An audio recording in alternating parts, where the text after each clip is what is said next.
Good morning, what's up everybody? Or good evening, good afternoon, whatever time it is you're watching this. Eric here with driverlineup.com, world's okayest steering wheel holder. And I got some big news. Not really big news, but interesting news for those of you who follow the channel for a long time. You know that Jenna is a solar powered trucker. And it's like 3 o'clock in the morning. Not only is she driving,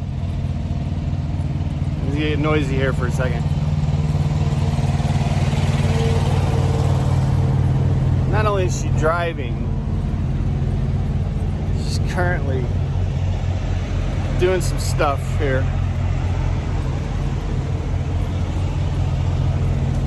What are we doing? Not only is she driving at 3 in the morning, she's changing a headlight. My friends, is why we do pre-trips.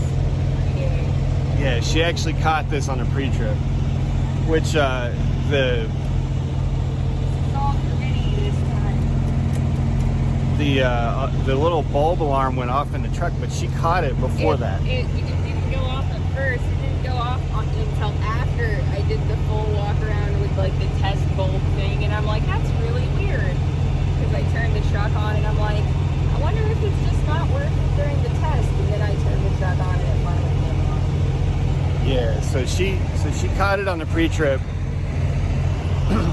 using the light check button.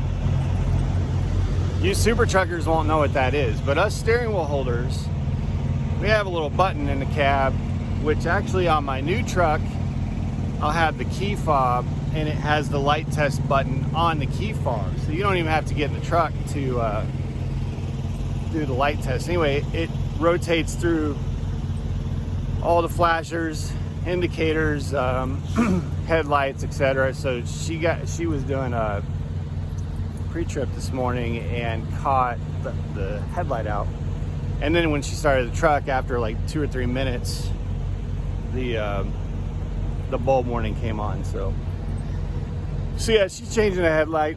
These bulbs actually lasted a really long time. These bulbs have, well, I say long time, but like 60,000 miles. To me, that's a long time. Usually in our Freightliner, we had to change the bulbs about every 55, 60,000 miles. One of them would go out and the other one would like follow within a couple thousand miles. So usually we would change them both. We're only going to change one this time because we only have 2 bulbs on the truck, and I don't want to have no backups on the truck. So if the other one goes out in the next couple days, we'll change it, but until I can get some spares on the truck, I don't want to not have an extra. So anyway, yeah, Jenna's driving. The reason is, I mentioned in yesterday's video that she got a rolling 34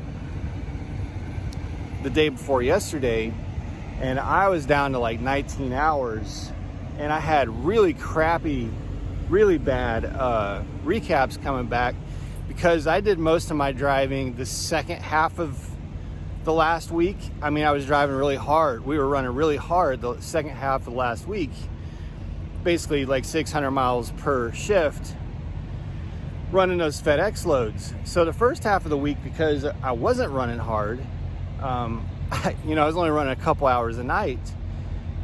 And then the second half of the week, I was running like 10, 11 hours per night. So my recaps, which are just now hitting, are like a couple hours a night.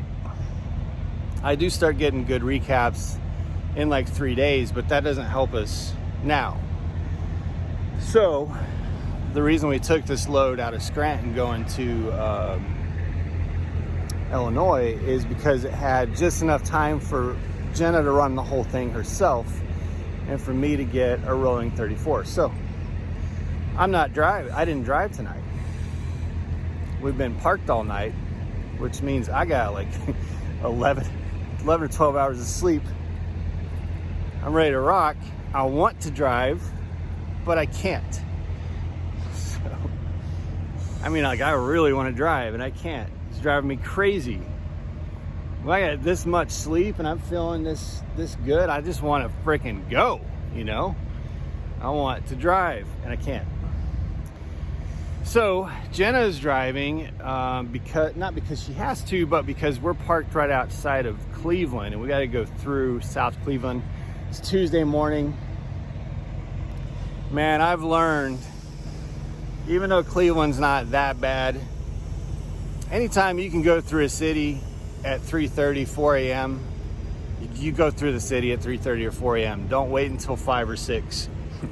So that's why we're up and rolling out of here, so we can bust through there, and then it'll take us a couple hours to get down to Columbus, which should let a good bulk of the rush hour flow through Columbus, and we'll get there hopefully at the tail end of it. So yeah, Jenna's gonna drive some nighttime driving. So there you go, Lyle, no hippie trucking. She does do it. One thing I wanted to say, first of all, so my Pilot Flying J video has gotten way more. I actually thought that video was not going to do very well at all. I didn't think it was that exciting of a topic, but apparently it struck a nerve because that video has done extremely well. And there's a lot of really good points made on there. Now, I did have to delete a comment or two because some of you, occasionally there's people that just come to my YouTube channel and you're stupid. Don't be stupid. Don't make accusations. Don't say I'm spreading misinformation. If you want to have a disagreement, have a disagreement. Some of you disagreed or made some really good points. One of the good points that I forgot in that video is that the Pilot Flying J app is much better on mobile fueling. 100% true. The Loves app is annoying as hell on mobile fueling. First of all, because it's slow as hell. And second of all, because it makes you do it when you get to the pump, which makes you look like an idiot holding up traffic. Pilot Flying J's mobile app, you get like 30 minutes or something. So if you're in a parking spot, you can go ahead and set up a code, go get in line, and then be ready to go when you get to the fuel pump. I do love that. Great point. I forgot who left that comment, but I did reply to your comment, agreed. Totally agree. The Loves app definitely needs some help on the mobile fueling side. It is slow as hell, and sometimes it times out, and you're sitting at the pump and people aren't in CB going, what's going on, Prime? You're gonna get fuel, you're gonna get out of the way? And it's like, I'm sitting here trying to freaking get mobile fueling going. So that is true. What I meant when I said I like the Loves app more than the Flying J app is I meant it's just a cleaner user interface. It feels more modern. I just like the way it feels. I just don't like the Flying J. I don't like. Maybe it's just the whole push for points thing annoys the hell out of me. If it's a loyalty program, don't make me have to go activate some progressive tiered. Anyway. So I did want to agree with you guys on that. And I know some of you like the Pilot Flying J app more, and there's legitimate reasons for it.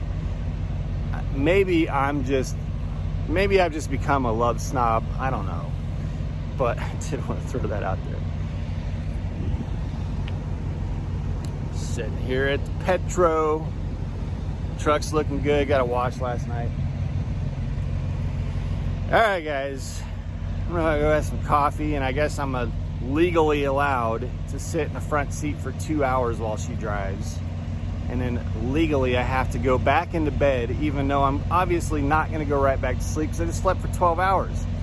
DOT is really brilliant on that front. It's called the passenger rule, and it is stupid. Anyway, be safe, guys. Make good decisions. As always, drive to thrive. Talk to you soon.